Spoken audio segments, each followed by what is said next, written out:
Hi friends, ஒவ்வொருத்தர் ஒவ்வொரு விதமாக அவங்க பழக்கப்படி வரலட்சுமி விரதம் கொண்டாடுவாங்க.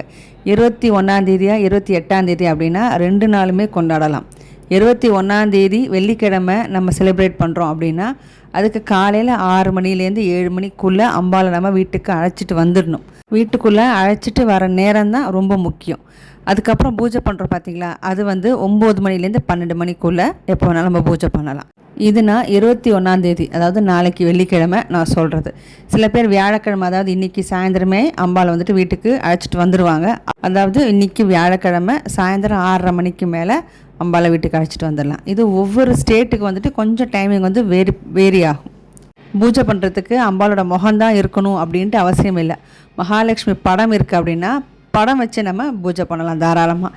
அதுவே கலச அலங்காரம் பண்ணுறோம் அப்படின்னா கலச அலங்காரத்துக்கு தேங்காயில் முழுக்க மஞ்சளை தடவி கண்ணுன்னு சொல்லிட்டு 2 குங்குமம் 2 சைடும் வச்சுட்டு அதுக்கப்புறம் நம்ம தேங்காயை அம்பாள் முகமாக வச்சு நம்ம பாவிச்சு பூஜை பண்ணலாம். இது புடவை அப்புறம் ப்ளவுஸு ஒவ்வொருத்தர் ஒவ்வொரு விதமாக விருப்பப்படி அவங்க டிசைன் பண்ணி அம்பாள் கட்டி விடுவாங்க. நான் ப்ளவுஸ் வச்சு ஒரு வீடியோ போட்டிருக்கேன். இது பழைய வீடியோவும் பார்த்தீங்கன்னா ஒரு 2-3 டைப்பாக ப்ளவுஸ் வச்சு வீடியோவும் இருக்குது.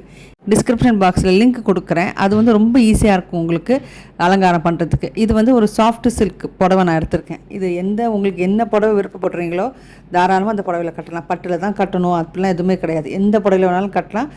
இப்போ இந்த புடவை கட்டுறதுக்கு நம்ம வீட்டில் இருக்கிற ஏதாவது ஒரு பாத்திரத்தை எடுத்துக்கிட்டு அதில் கொஞ்சம் அரை இதுக்கு நம்ம அரிசி ரொப்பிக்கலாம். ஏன்னா அப்போ தான் வெயிட்டு தாங்கும், விழாமல் இருக்கும். அதுக்கு தான் நம்ம அரிசி நிறையா போடுறோம். இதே தம்பாலத்தில் நம்ம இதெல்லாம் போட்டுட்டு ஒரு பாத்திரத்தில் தேங்காய் வச்சு மேலே ப்ளவுஸ் போடுறோம் அப்படின்னா அவ்வளோக்கா வெயிட் இருக்காது.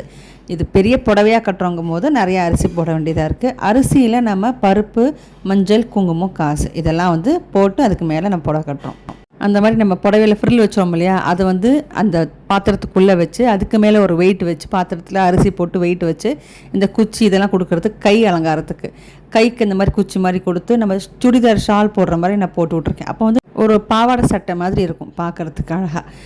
அந்த மாதிரி ஒரு ஒட்டியான என்னெல்லாம் நமக்கு அலங்காரம் பண்ணணும்னு தோணுதோ நகைகள்லாம் வச்சு எல்லாத்தையும் வச்சு அலங்காரம் பண்ணுறது. இப்போ நான் மஞ்சள், குங்குமம் அதெல்லாம் தடவி தேங்காய் இருக்குல்ல அதை வச்சுட்டு மாலை இதெல்லாத்தையும் நான் போட்டுக்கிறேன். அம்பாள் அலங்காரங்கிறது நம்ம விருப்பம்தான், அப்படி வேணால் அலங்காரம் பண்ணலாம். இப்படியும் இருக்குது அப்படின்னு சொல்லி தான் நான் இந்த வீடியோ காட்டியிருக்கேன்.